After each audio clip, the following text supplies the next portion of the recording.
Salomonte, te dou boas-vindas ao Tech Startups, o nosso programa voltado para tecnologia e inovação no agronegócio. Eu já te convido a curtir as nossas redes sociais. Entra lá no @agromaistv no Instagram e no Facebook, deixa seu comentário, participe com a gente. Se você quiser, pode também sugerir empresas para participarem do nosso programa. A quinta geração de internet já chegou a 15 capitais brasileiras, mas como essa conexão pode beneficiar as pessoas? E qual o reflexo disso para o agronegócio? Vamos saber agora com a secretária nacional de Telecomunicações, a Natália Lobo, que participa ao vivo conosco e traz essas respostas. Seja muito bem-vinda, Natália. Obrigada pela sua participação. Olá, Raíssa, tudo bom? Muito obrigada a vocês pelo convite. Certinho, secretária. Antes de mais nada, eu quero aproveitar a sua participação para perguntar como foi, né? Como tem sido a nossa evolução quando se trata de conexão móvel, de internet móvel? Que balanço você pode trazer para a gente dos últimos anos? Acredito que todo mundo sentiu sua vida mudada aí pelos últimos anos, pela introdução, principalmente da banda larga móvel, né? Quem consegue sair hoje de casa sem usar seu celular, sem ter ali acesso, o antigo orelhão tem praticamente sido aposentado. Essa evolução tem sido muito rápida, né? A gente fez o primeiro leilão, que era do 4G, em 2012, e desde então a gente vem sentindo aí todo mundo está usando, já temos aí mais de 150 milhões de usuários de internet, e o 5G vem melhorar ainda mais essa experiência do consumidor. É isso aí. Bom, e hoje como está essa cobertura no Brasil? Qual é a principal tecnologia utilizada? O 5G está chegando, vou te perguntar mais sobre isso, como é que está a chegada nas capitais. Mas hoje, como é que está a conexão do Brasil? O que a gente mais utiliza? No Brasil, a cobertura maior, a massificação tem sido feita pela banda larga móvel, o 4G. Mas atrás de tudo isso, a gente sempre tem uma fibra, tá? Um escoamento, tem uma infraestrutura necessária para que isso chegue na ponta. Então, muito do Brasil está já com fibra em quase todos os municípios, e isso melhora muito o escoamento do tráfego e melhora muito a conectividade dentro das próprias cidades. Então, você tem aí hoje, além das grandes empresas de telecomunicações, você tem uma interiorização muito grande do país por fibra ótica pelos pequenos provedores. São mais de 40% do mercado de internet fixa, são de pequenos provedores que fizeram aí todo o cabeamento no interior do país, e hoje somos mais de 13 mil prestadores ao longo que a gente tem conhecimento. Sim, o Brasil é um dos países, me corrija até se eu estiver errada, secretária, mas que mais utiliza os smartphones, né? Se eu não me engano, tem mais smartphone do que gente aqui no país. Então tá todo mundo conectado aí de alguma maneira.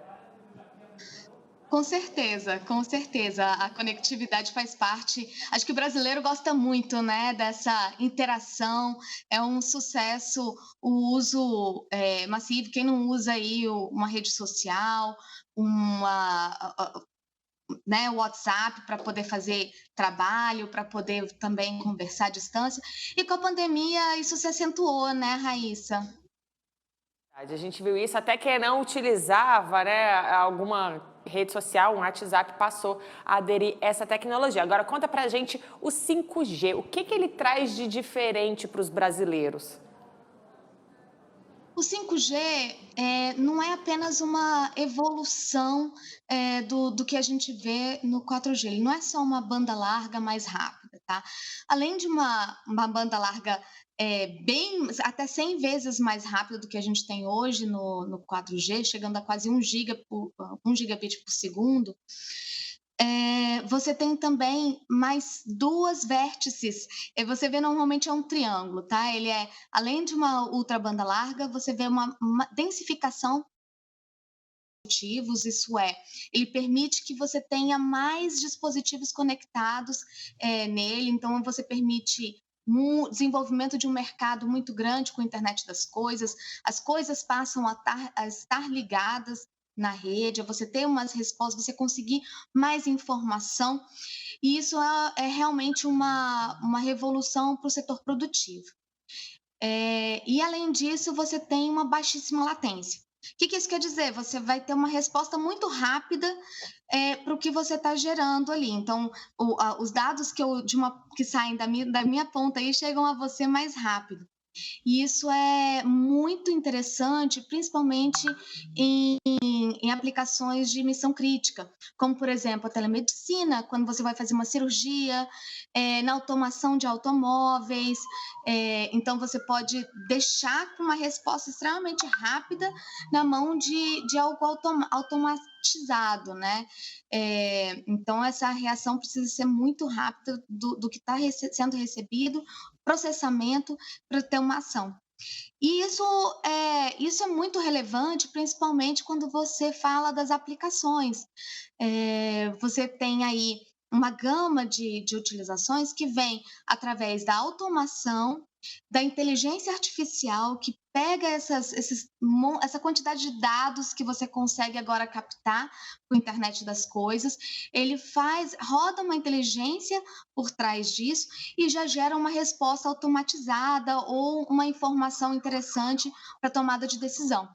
Então, principalmente, é uma rede para o setor produtivo. Ela é quase como uma internet, a internet para as empresas mesmo. É quase uma revolução, como foi a introdução da eletricidade para as empresas.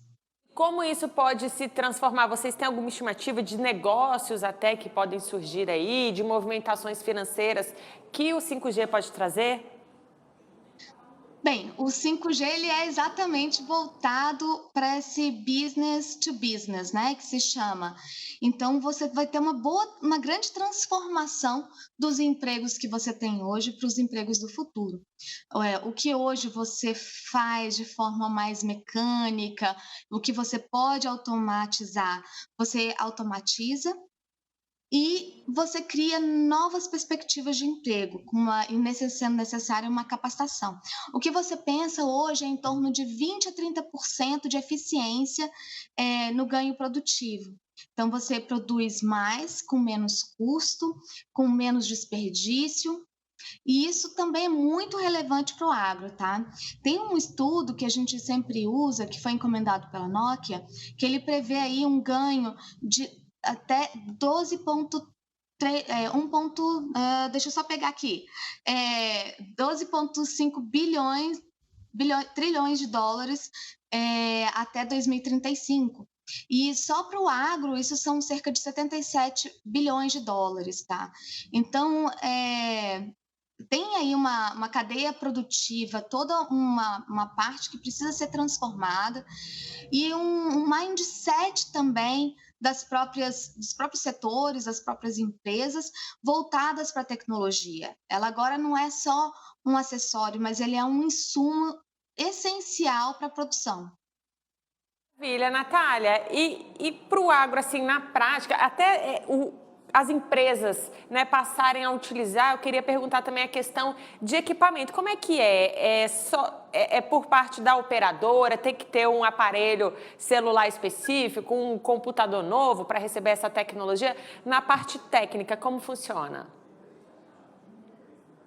Na prática, você precisa, para acessar a rede 5G, você precisa de um dispositivo móvel que tenha essa capacidade, tá? De utilizar essa rede, essa frequência, que é a frequência prime do 3,5. Mas acaba que todas as frequências elas vão acabar sendo utilizadas pelo 5G, porque ela otimiza muito as frequências utilizadas para o 4G, para o 3G e para as outras e para o Wi-Fi. Então, elas, na verdade, elas são complementares.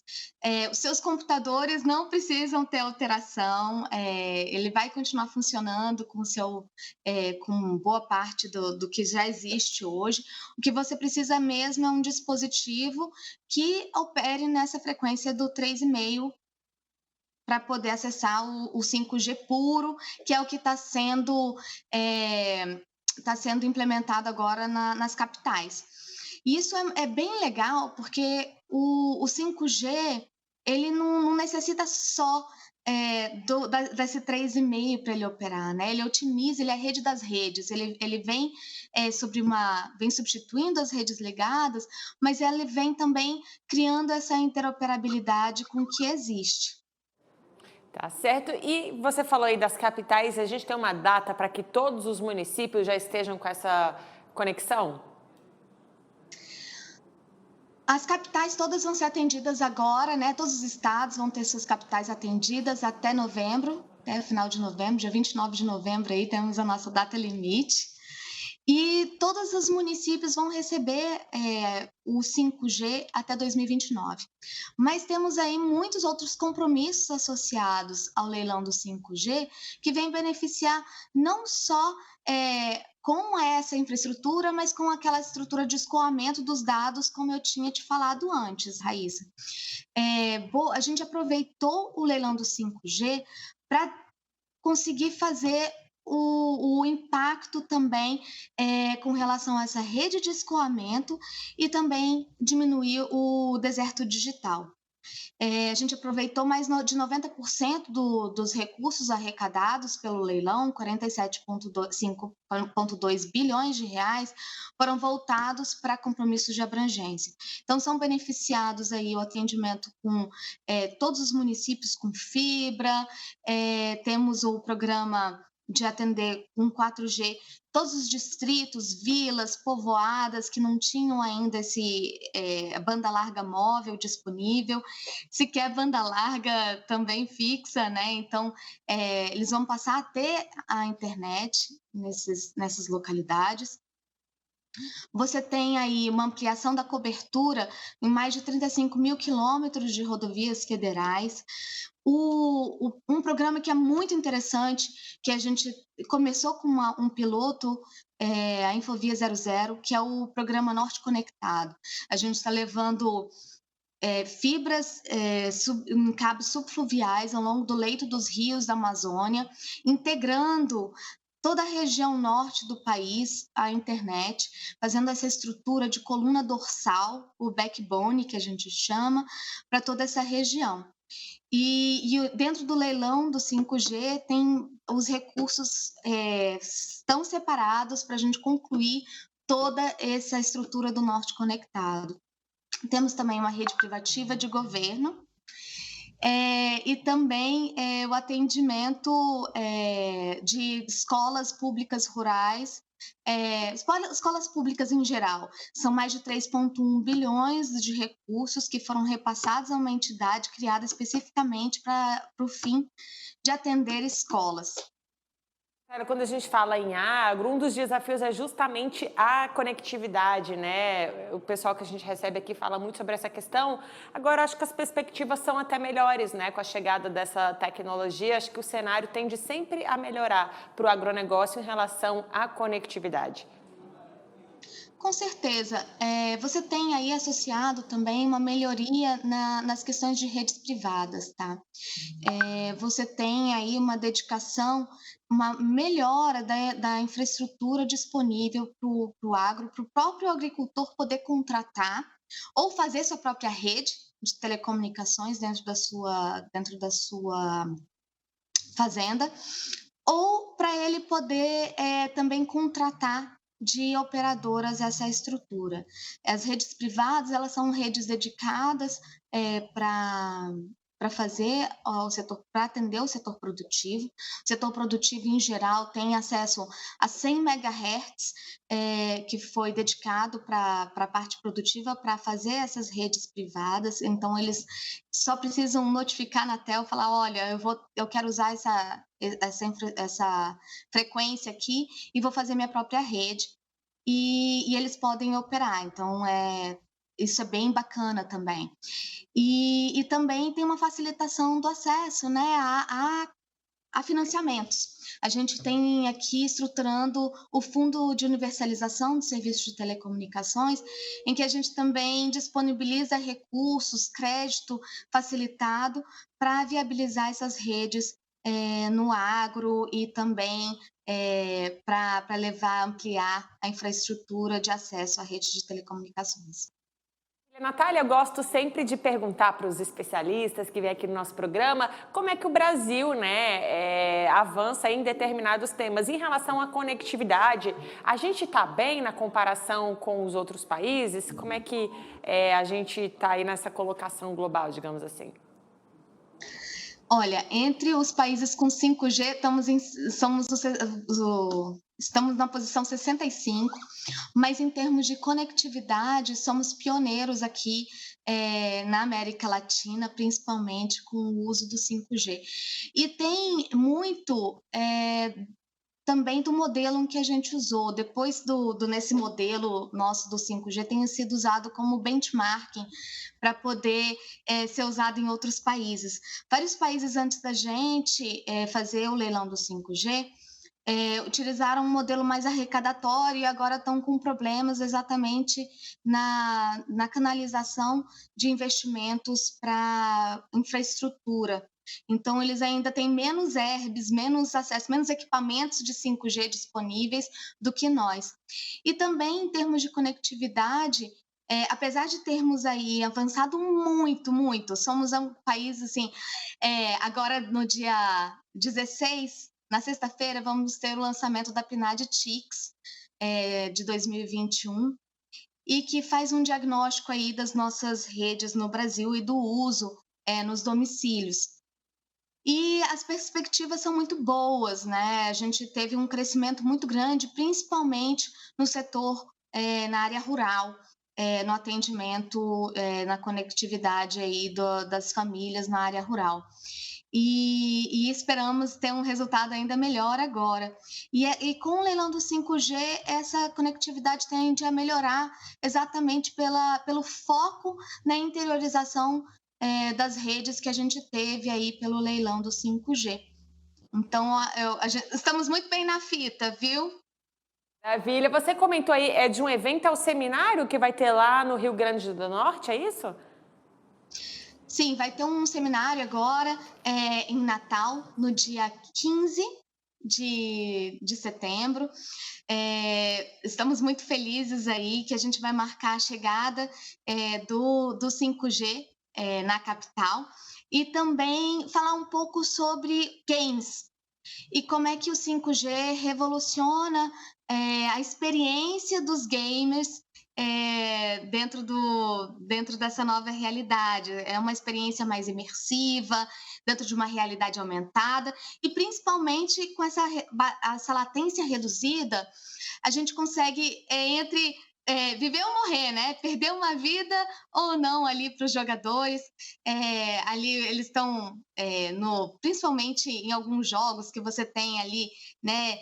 Que você pode acertar se você tem uma latência diminuída, você consegue ter um tempo de resposta muito melhor do que seu oponente e consegue ou se esquivar de uma bala ou matar alguém. Então, é uma experiência bem diferente. E nisso também se fala muito em jogos dentro de uma realidade virtual, que começam a ser melhores, uma experiência cada vez mais a ser desenvolvida. E os jogos, eles são muito interessantes, porque não se sabia, mas assim, foi um dado bem interessante que é o primeiro país na América Latina em termos de jogos, e dos 150 milhões de usuários de internet no Brasil, 70% fazem jogos online.